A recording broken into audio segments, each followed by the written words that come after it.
नमस्कार प्यारे विद्यार्थियों, YouTube चैनल में एक बार फिर आपका स्वागत है। आज हम भौतिक भूगोल के अंतर्गत महासागरीय लवणता का अध्ययन करेंगे।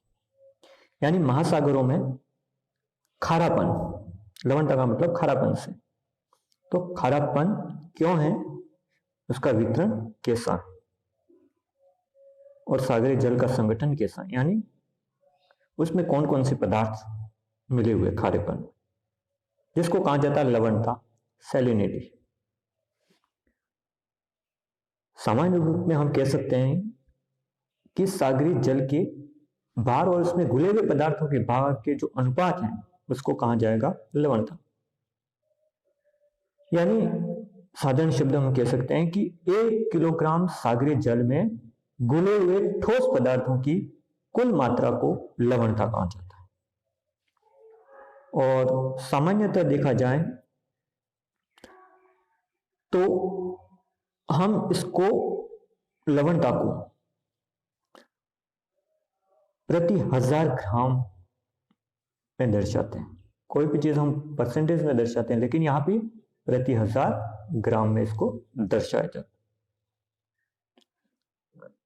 यानी सागरीय लवणता को प्रति 1000 ग्राम जल में स्थित लवण की मात्रा के रूप में दर्शाते हैं। यानी प्रतिशत के रूप में नहीं दर्शाया जाता, बल्कि प्रति 1000 ग्राम के रूप में दर्शाया जाता है।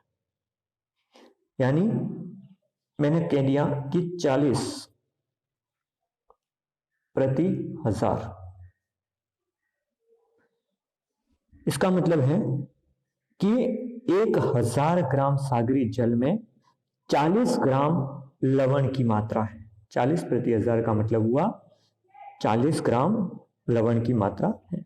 इसे प्रतिशत नहीं समझना चाहिए, बल्कि एक प्रकार की यह मात्रा है, प्रति 1000 ग्राम जल में कितने लवण की मात्रा है। तो ये यहाँ पे ध्यान में रखना, आप किताब में पढ़ें तब भी ये प्रति 1000 ग्राम में आता है। अगर सागरीय लवणता की बात की जाए, महासागरीय लवणता की, तो उस लवणता में कई प्रकार के पदार्थ मिले हुए होते हैं। जैसे लवणता है, उसमें हम देखते हैं सोडियम क्लोराइड 27 प्रति 1000 ग्राम ये आती है। 27, लगभग 27 प्रति 1000 ग्राम सोडियम क्लोराइड आता है। उसके अलावा इसमें देखा जाए तो मैग्नीशियम क्लोराइड होता है। इसके बाद आता है magnesium sulphate, calcium sulphate, potassium sulphate, calcium carbonate, magnesium bromide आदि आदि प्रकार के लवण पदार्थ पाए जाते हैं। लेकिन मुख्य रूप से इसमें सोडियम क्लोराइड होता है, इसके अलावा मैग्नीशियम क्लोराइड और मैग्नीशियम सल्फेट, कैल्शियम सल्फेट, ये कुछ मुख्य है। सर्वाधिक मात्रा किसकी होती है? सोडियम क्लोराइड की। तो ये सागरीय जल में घुले हुए पदार्थों की मात्रा है। आगे बढ़ते हैं हम सागरीय लवणता के स्रोत। अब सागरीय लवणता है, उसका मुख्य स्रोत तो स्वयं पृथ्वी ही है। सागरीय लवणता का मुख्य स्रोत कहा जाए तो पृथ्वी है, क्योंकि प्रारंभ में जब पृथ्वी की उत्पत्ति हुई तथा सर्वप्रथम ठोस पपड़ी का निर्माण हुआ, तो उस समय क्या हुआ, पपड़ी में लवण की मात्रा अधिक थी। तो ये जो पपड़ी का मतलब क्रस्ट, तो इस क्रस्ट के विघटन और वियोजन के कारण क्या हुआ, अपरदन के कारकों द्वारा ये लवण है वो सागर तक पहुंच गए, टूट फूट हुई इसमें, तो वो सागर तक पहुंच गए। ये पृथ्वी ही लवणता का मुख्य स्रोत है। वर्तमान में देखा जाए तो नदियां हैं वो मुख्य स्रोत है, क्योंकि नदियां हैं लवणता को सागर तक पहुंचाती है। तो मुख्य स्रोत हैं नदियां, क्योंकि नदियां अपने जल के साथ विभिन्न प्रकार के पदार्थ जिसमें से लवण भी है, तो लवण है वो नदियों महासागर सागर तक पहुंचाती है।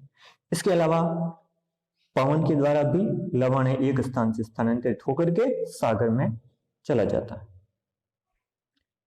इसके अलावा इसका एक अन्य स्रोत है ज्वालामुखी राख।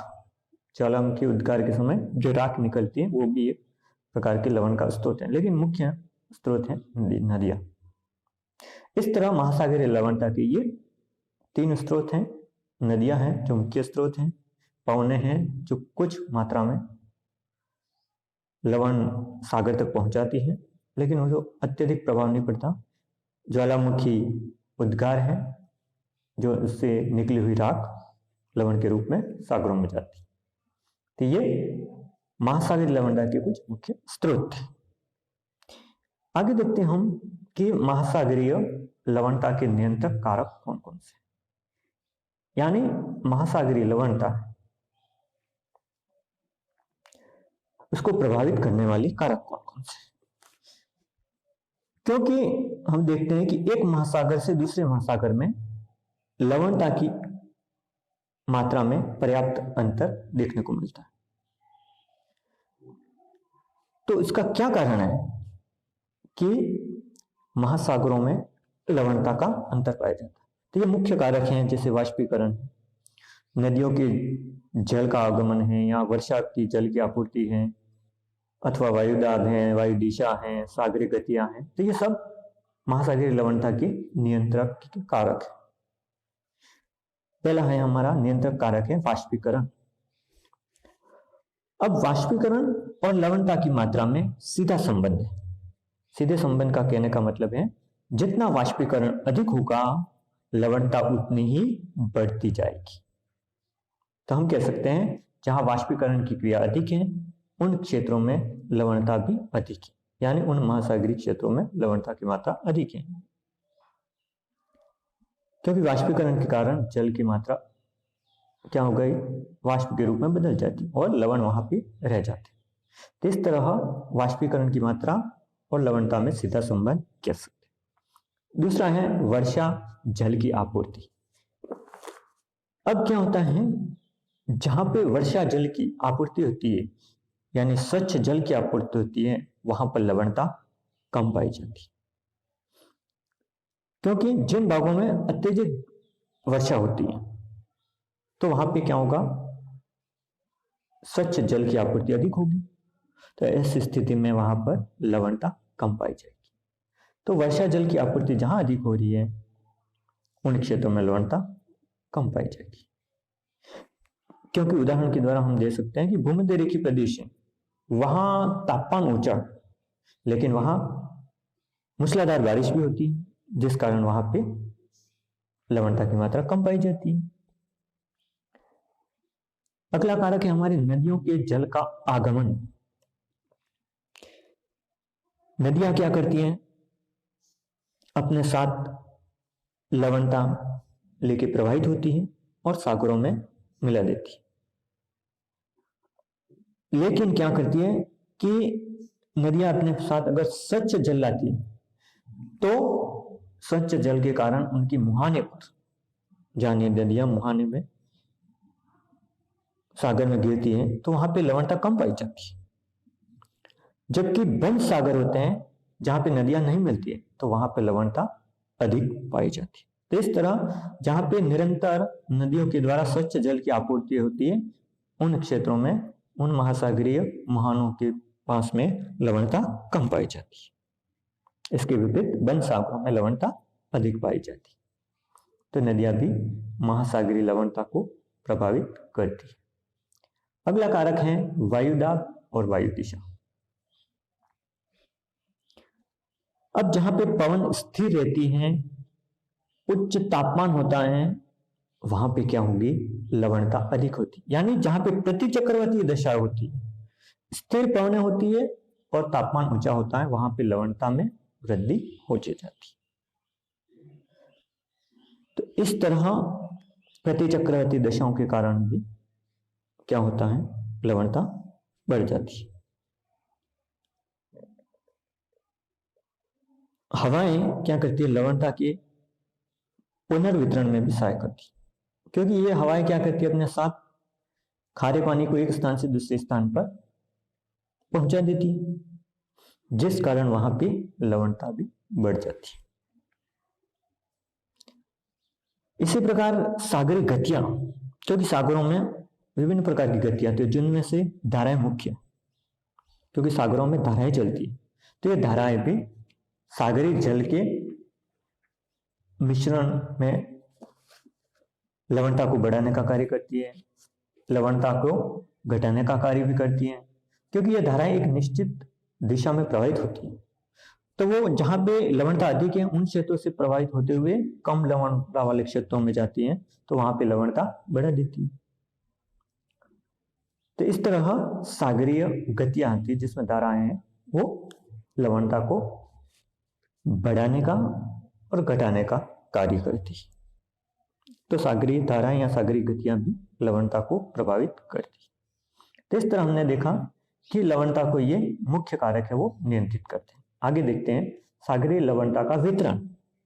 वितरण दो रूपों में किया जाएगा, एक क्षैतिज वितरण और दूसरा है लंबवत वितरण। महासागरीय लवणता को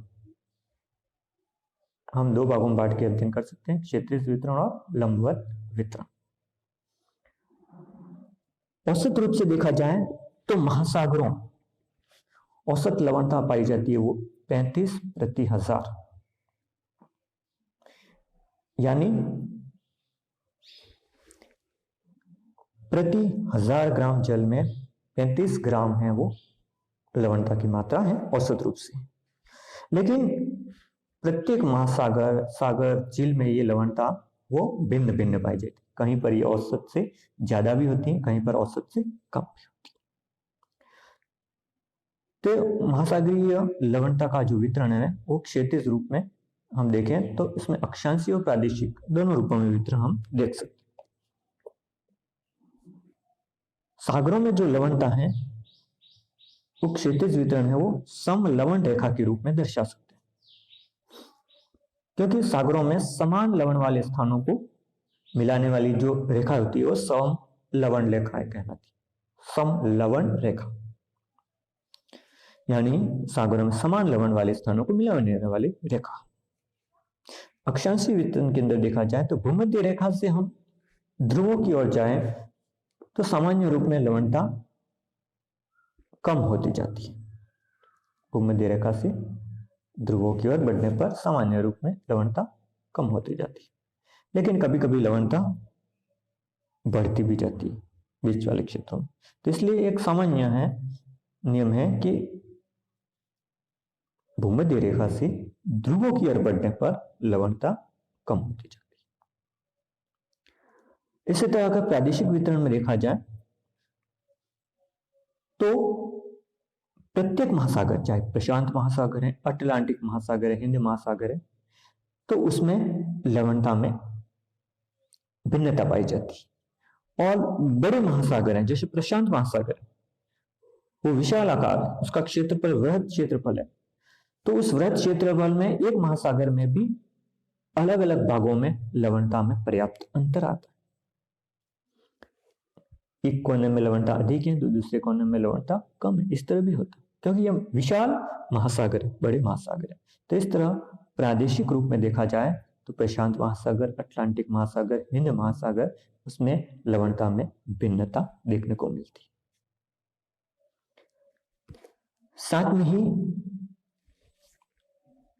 कुछ क्षेत्र ऐसे हैं जैसे लाल सागर है, फारस की खाड़ी है, रोम सागर है, वहां पर सामान्य से अधिक लवणता पाई जाती है। वहां पे 37 से 41 प्रति हजार लवणता देखने को मिलती है। उसी प्रकार देखें जब कैरिबियन सागर है, कैलिफोर्निया की खाड़ी है, तो वहां पे सामान्य लवणता मिलती है।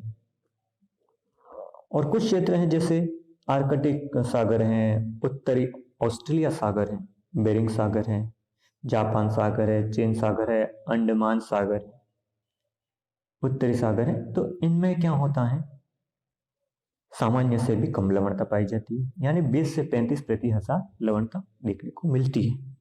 तो इस तरह किन्हीं क्षेत्रों में लवणता अधिक है, किन्हीं क्षेत्रों में लवणता कम है। इसका कारण हमने उसको नियंत्रित करने वाले जो कारक थे उसमें देखा था, जिस कारण एक ही महासागर में दो भागों में लवणता भिन्न भिन्न मिलती है। पूर्वी भाग में कम लवणता, पश्चिमी भाग में अधिक लवणता। इसका कारण है उसको नियंत्रित करने वाले कारक।